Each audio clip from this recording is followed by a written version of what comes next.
So as many of you know, I live in Syracuse, New York, which is actually the snowiest city of over 100,000 people in the world. So snow is something that I get very accustomed to. It starts coming in usually around November or December. It settles in January and usually stays until April. And so when there's a game about snow, I look at it as, ooh, look, a theme game for at least, 4 months out of the year. Here's some pictures of me enjoying the snow. As you can see, I was sledding down the backyard, having fun in the snow. And you gotta have fun in the snow in this type of environment, otherwise you go nuts. So here's a game to help me celebrate my snowiness. Ice Flow, this week on Board Games with Scott.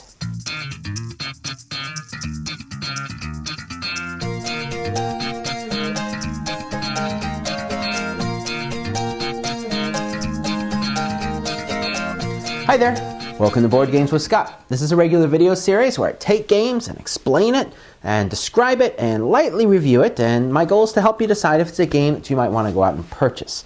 This episode is about a game called Ice Flow. Rawr! Ice Flow is a game about traveling across the Bering Strait. And what you're doing in Ice Flow is you have a team of explorers, 3 explorers, and you're trying to get them across the Bering Strait, avoiding nasty polar bears and jumping in the water too many times while you're up to it. It's a puzzle game. And so what that means, a puzzle game means on your turn, you're going to look at the board situation and really have to solve a puzzle. If you've played any of those little puzzle games like Traffic Jam or things like that, where you have to manipulate things on a board based on some constraints, that's what this is like every turn of the game. So that should tell you right now if you need to stop this and do something else, because if you don't like puzzles, you're not going to like Ice Flow. But if you enjoy puzzles and you want to have a game where everyone's solving puzzles, Ice Flow is a good game for you to take a look at. Ice Flow is a family game for 2 to 4 players, ages 11 and up. It's put out by Ludorum Games, written and designed by Dean Conrad and John Streets. And so it's a puzzle game. It's also got a little bit of strategy, a little bit of interaction going on. And so it's a game you can play with kids and parents together. It does have one issue with the little topic of analysis paralysis, but I'll talk about that a little bit later. But why don't we get right into the parts and see what's inside. So what comes with the game? Well, you get a board, some wooden pieces, some cards, and other stuff. So in the game, you are going from Alaska over to Siberia across the Bering Strait. You've got these different paths that the ice is going to travel down as your adventures move across the board. So, nice colored board. You get some little wooden guys, and so each person has a team of 3 adventurers that you're trying to cross the strait with. There are some little polar bears. Arr! There's some fishies. Yay, fish. And rope. And the rope is red for whatever reason. So, each player has a team of 3 adventurers. Again, they'll play 2 to 4 players. Each player also gets 2 cards. This card represents your backpack, which can hold 3 things. And you get a little reference card, which is going to give you some handy-dandy tips that you'll use throughout the game as you play to remember what you can do. In addition, there's some other cards. I'll show you what these do a bit later on. And then there's the coolest bit of all, a black bag. No, what's in a black bag are these cool tiles. And what you have are these blue translucent tiles, and what these represent are little ice flows. What's important about these tiles is that some of the edges are solid and some of the edges are jagged. And so that's important during the game. Whether you're going over a solid edge or a jagged edge will matter. So as the game goes on, you're going to be building bridges out of these tiles that you're going to scamper across in order to make your run. So that's about it for the components. They are functional, they're attractive. These are great. These little translucent tiles are really nice and attractive. And they even have little cracks on them where the ice is cracking. Oh my goodness. So cool stuff on that. So anyway, how does this all work together? Let's talk about that in the flow of play. Now when you set up the game, there's some rules about putting no more than 2 people on each of the starting spaces, and you'll have some rules about putting these initial ice flows out. The cards in the game, whenever you put out an ice flow, you flip up one of these cards and it tells you what goes on it. And so this card, for example, shows a rope and a fish. This one shows a bear and a fish. This one shows just a fish. That's a bear and a rope. So you get the idea. These cards, whenever you put one of these blue things on the board, you draw a card. It tells you what goes on there. There's a couple cards in there that show the island that's in the middle of the board. And so if the card comes up that shows the island in the middle of the board, you just put what's on it. And this is a little busy. It's kind of hard to see. In this case, there's a fish and a rope. And so it tells you to put a fish and a rope on the island in the middle of the board. If you draw this, that means nothing goes on the tile. Just stuff goes in the middle of the board. So once you've got the game set up, you're ready to play. Basic rules of the game: you can have no more than 2 adventures on any one space. In the initial setup, you have to have your 3 adventures on different spaces, but once you get going, you can hog a space with both of your adventurers. So the goal is to get 3 of your adventures, all 3 of your adventures over here, and your 3 adventures have to be on different spaces. So there's 4 possible ending spaces. Your adventures have to end up on 3 of the 4 ending spaces. That's how you win the game. So during each turn of the game, you have 2 types of actions you get to take: an ice flow action and an explorer action. You have to take an ice flow action. You may take an explorer action. That one's optional. The handy dandy reference card shows you that you're going to have to take one of 3 ice flow actions and 1 explorer action. Now, you can do these in either order, and that's important to remember. You can do the ice flow action first and then the explorer action, or you can do the explorer action and then the ice flow. So here's the way that works. The ice flow actions are how things move on the board. Notice how there's different channels here. Once an ice flow is in a channel, it's only going to move within that channel. It's never going to change out to another channel. They're shown there's a light blue, a medium blue, and a dark blue. The darker the channel, the faster the ice flows move. And you can tell that by looking at these arrows on the board. So these arrows are going to show you if something moves 3 or 2 or 1 space in that channel. So option 1 is you do movement. Now, on movement, you can move any ice flow that does not have an explorer. You can also move any ice flow that has your explorer, but you may not move an ice flow that only has an opponent's explorer. Now, remember earlier I said you can have 2 on the board, so let's say that I'm red and I'm on this space with gray. I can move this one because I'm there, but if gray's there with yellow, and I'm the red player, I can't move this one because I don't have representation. So again, you can only choose to move an ice flow if either no one's on that space, like this I can move, the polar bear doesn't matter, or if I'm on that space. I can't move one that only opponents are on. Now, when you move it, you're going to move it the number of spaces it shows on the board. Now, you may have choices. Some of these branch off, and when you have a choice, you get to make that selection. Now, ice flows will never push another ice flow. And so, for example, this one, if I wanted to move it, I'd have to move it 3. I go 1, it's stuck.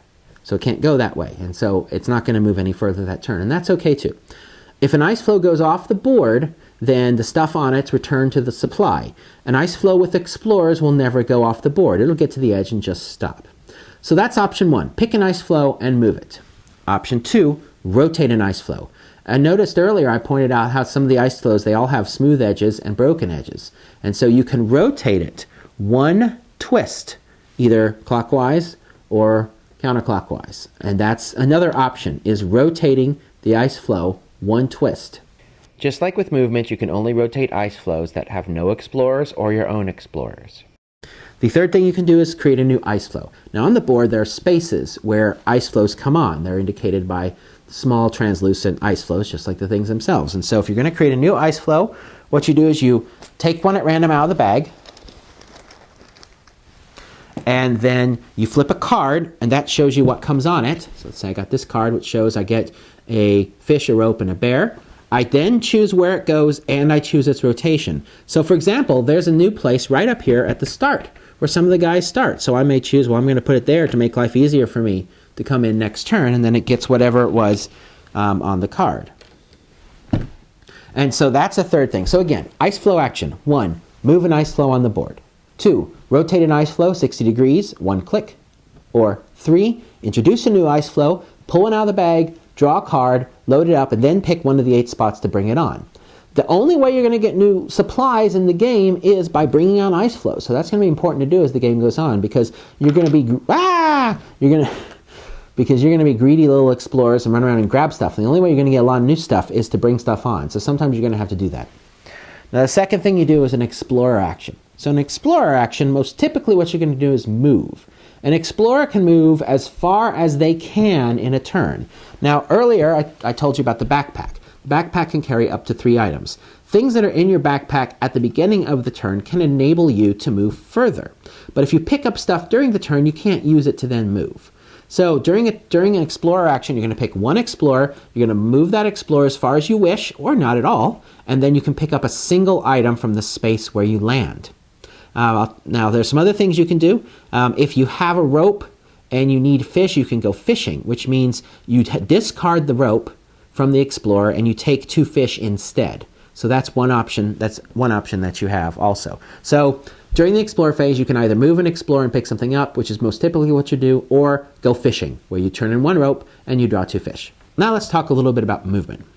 So when you're going to move, you can move as far as you want. Now the first rule on movement between 2 flat sides of 2 ice floes is free. So if I'm yellow, I could move to there. That doesn't cost me anything. Here's another 2 flat sides. I can move to there. That's fine. Here's another 2 flat sides. I can move to there. That's fine. I can move to this island again over a flat side. That's fine. And that could end my movement, and then I could pick up my fish. Now, notice the next step will require me crossing some jaggies. In order to cross jaggies, you have to use a rope. And so the idea is that you tie the rope onto the starting space and then move. So 1 jaggy cross like that costs 1 rope. You leave the rope behind so someone else can come back and pick it up. If you want to cross an area with 2 jaggies, so in this case it's got jaggy next to jaggy, it costs 2 ropes. So if I'm there and I want to move to here, I have to leave 2 ropes behind to do it. And again, I leave them behind, someone else can come by and pick them up, and I move from jaggy to jaggy. Remember, you can only spend these things if you have them at the beginning of your turn, because when you stop your movement and pick something up, that ends your movement action. You can't pick something up and continue moving. So again, move as far as you want for free, pay rope as you go. Now, there's another way to move, and that's swim. Swim? It must be freezing out there. Yes, but we are hardy adventurer meeples, and we're made of wood, so we don't feel cold. If there's 1 empty space, you can spend a fish to cross that empty space. Now, when you start the game, you're going to have 1 rope and 1 fish, so you could want to spend those in order to get more. So you can spend your fish to cross 1 empty space. So I spend the fish, I eat it, nom nom, and then jump into there. You can only cross 1 empty space by doing this. If this were the situation, I could not spend 2 fish to cross 2 empty spaces. I could, however, if I had, let's say I had 2 fish in my pack, I could cross the water to here, cross the water to here. Now, notice there are jaggy edges. If I'm climbing, so in this case, to cross here, actually, not only do I have to spend a fish, but I have to spend a rope to cross across the jaggy edges. And so it could cost you up to 2 ropes and 1 fish to cross an empty space if you're going from jaggy edges to jaggy edges. You can find ways that are not so bad that have clear edges on both sides. Unlike the ropes, the fish do not stay on the board because you're eating them for energy, so they're taken off. So if this were my setting at the start of the turn and I had 1 fish and I wanted to move pretty far, I could first spend my action to rotate this ice floe 1 space to there, and then I spend my 1 fish, eat it, swim in the water, cross. Again, now I've made flat sides, and then I've got a flat side here I can cross to there, I've got a flat side I can cross to there, I've got a flat side I can cross to there. So during the game, you could move very quickly across the board if you plan things out. One other note on movement is you can't stop on a space where there are 2 adventures, but you can move through. So if I'm gray and I wanted to get over here, I could move through this space with these 2 adventures and move onto this island. So no more than 2 people can stop on a space, but you can move through to the other side. Now there's also polar bears that can be in the way. When you come to a polar bear, you have to deal with it in some way. And so if you move onto a space with a polar bear, bear, you have to do something. You're going to use fish to do it. And the way it works is you pay a fish. And so you can do 1 or 2 things with the fish. You can feed the bear the fish and distract him and continue your move, in which case the fish goes away, the bear stays there, and you get to move on through. Or you can fling the fish in a straight line in any direction, and the bear will chase it, which makes it very nice to fling the fish at another player. So what I could do is from here, I fling the fish over this way, the bear goes, nom, nom, nom, nom, and then I'm able to be okay. Now, the red player must immediately do something about this. So if you have a bear that's charged towards you, you'd better have a fish available. Now, you can't send the bear right back to any of the spaces he's been this turn, but you certainly could send him off this way, send him to another player, or move yourself. So in this case, since it's a rough side here, I could spend a rope, leave the rope behind, and crawl over this space. But you have to get off the space with the bear by the end of the turn. If you don't, then according to the rules, you never die, you're airlifted out to safety. Okay, rules, if you're airlifted out to safety, why didn't you just take the helicopter in the first place to get from Alaska to Siberia, huh? What's with all this scampering if you can be airlifted? Anyway, that's just me. So one thing that can happen that's fun with the polar bears is that yellow could throw a fish, send the polar bear to red, red could throw a fish, and send the polar bear to Gray. Gray could throw a fish and send the polar bear somewhere else. One note is you can't send the polar bear off the board if it would land in Alaska or Siberia, but you can send it off the board to the top or bottom where it just goes into the water, or you'll just send it to an empty ice floe and it'll hang out for the next adventurer to come along. And that's how you deal with the polar bears.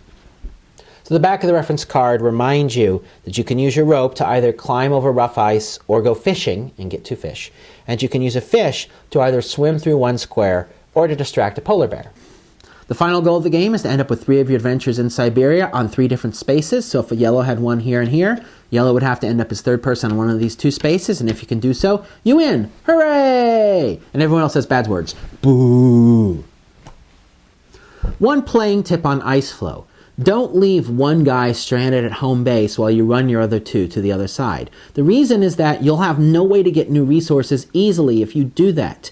And so if you end up having a guy here and your other 2 people have already made it, you have to sit and wait and draw and hope you get something new and then move it down here 1 space at a time to pick up any resources at all.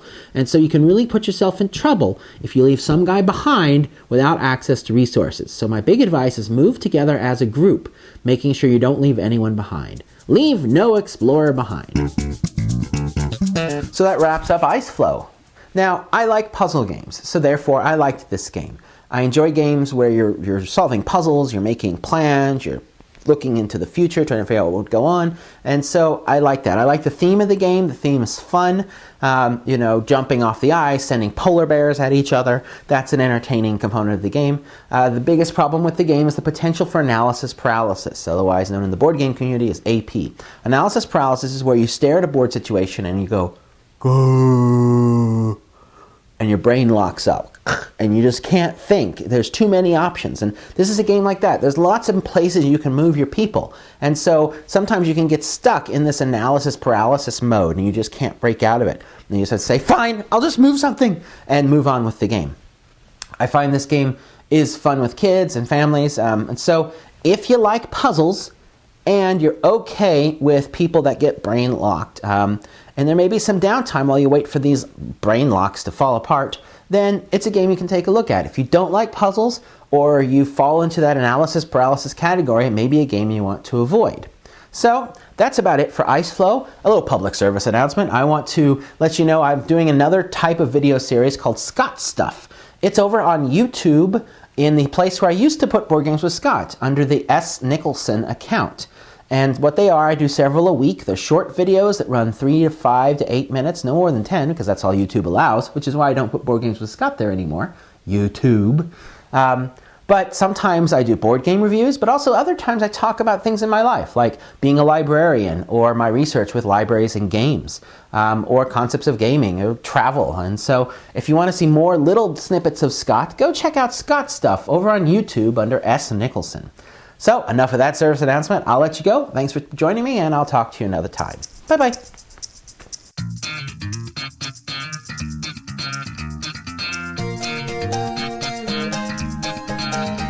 Making sure you don't leave anyone behind. Leave no explorer behind. Wait for me. Oh wait, I can be airlifted. I win.